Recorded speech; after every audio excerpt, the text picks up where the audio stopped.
नमस्कार दोस्तों, स्वागत है आपका हमारे YouTube चैनल महादेव योगी पर। आज के वीडियो में हम बात करेंगे दोषों को योग में बदलने वाली मुद्रा काल सर्प मुद्रा के बारे में। काल सर्प मुद्रा किसे करनी चाहिए, कब करनी चाहिए, कितनी देर के लिए करनी चाहिए, किस प्रकार से करनी चाहिए, इन सब के बारे में डिटेल्स में जानकारी लेंगे। तो चलिए शुरू करते हैं। काल सर्प मुद्रा, जैसे आपने सुना होगा कि कुंडली में काल सर्प दोष होता है।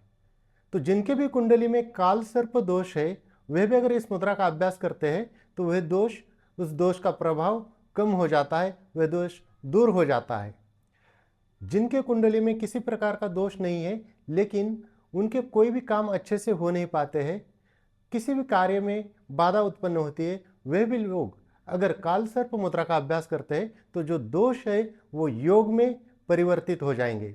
यह मुद्रा ऊर्जा का संतुलन बनाने वाली मुद्रा मानी जाती है।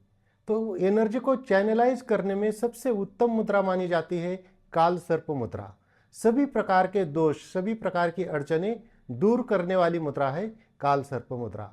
उदासी दूर हो जाएगी, मन का जो स्वास्थ्य है वह अच्छा बना रहेगा। तो इस मुद्रा का अभ्यास करने के लिए आपको क्या करना है, जमीन के ऊपर दरी कंबल या योगा मैट बिछाकर उसके ऊपर सुखासन, पद्मासन, सिद्धासन, वज्रासन, स्वस्तिकासन, भद्रासन, जिस भी आसन में आप सुखपूर्वक बैठ सकते उस आसन में बैठ जाइए। जो लोग नीचे नहीं बैठ पाते, चेयर के ऊपर, सोफे के ऊपर बैठकर भी इस मुद्रा का अभ्यास कर सकते हैं। लेटकर घूमते फिरते नहीं करना चाहिए। खाली पेट मुद्रा का अभ्यास करना सबसे उत्तम होता है, सबसे बेस्ट होता है सुबह का टाइम। जिनके पास सुबह का टाइम नहीं निकाल पाते वे लोग शाम को भी इस मुद्रा का अभ्यास कर सकते हैं। इस मुद्रा का अभ्यास कितनी देर के लिए करना चाहिए? कम से कम 5 मिनट तो करना ही है और आपको इस मुद्रा का अभ्यास 15 मिनट तक करना चाहिए। 5 मिनट, 10 मिनट, धीरे धीरे आप अभ्यास को बढ़ाते जाइए, 15 मिनट तक पहुंच जाइए। तो चलिए जानते हैं इसको करना किस प्रकार से है। इस मुद्रा को करने के लिए आपको क्या करना है, जैसे सर्प मुद्रा में हाथ की आकृति होती है, बिल्कुल उसी प्रकार से आपका एक हाथ होगा और दूसरा जो हाथ है इसके पीछे इस प्रकार से जाएगा। ये जो पीछे वाला हाथ है उसकी उंगलियां ऐसे थोड़ी पीछे की तरफ मुड़ी हुई रहेगी। कुछ लोग जो है वो पीछे की तरफ उंगलियां मोड़ नहीं पाते हैं, तो अभ्यास से ये धीरे धीरे हो जाएगा। अब प्रैक्टिस कीजिए और दोनों हाथों से कर सकते हैं, इस हाथ से भी और इस हाथ से भी। ये इस हाथ से इस प्रकार से होगा तो ये इस तरह से मोड़कर इसके पीछे, बिल्कुल तर्जनी के पीछे, तर्जनी, मध्यमा के मध्यमा, सारी उंगलियां एक दूसरे के पीछे रहेगी। और इस प्रकार से लगाने के बाद इसको आपको रखना है अपने अनाहत चक्र के सामने, आंखें बंद करके। यहाँ पर आप प्राणायाम कर सकते हैं।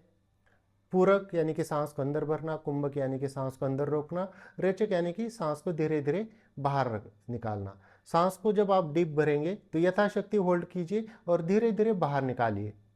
इस प्रकार से मुद्रा लगाने के बाद, और दूसरा आप ये मुद्रा लगाकर यहाँ पर क्या कर सकते हैं, ओम का उच्चारण कीजिए, ओम चांटिंग कीजिए, मुद्रा लगाइए।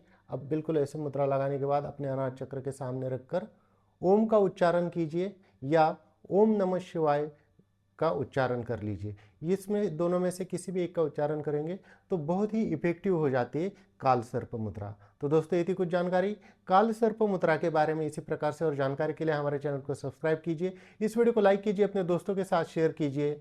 स्वस्थ रहिए, मस्त रहिए। धन्यवाद।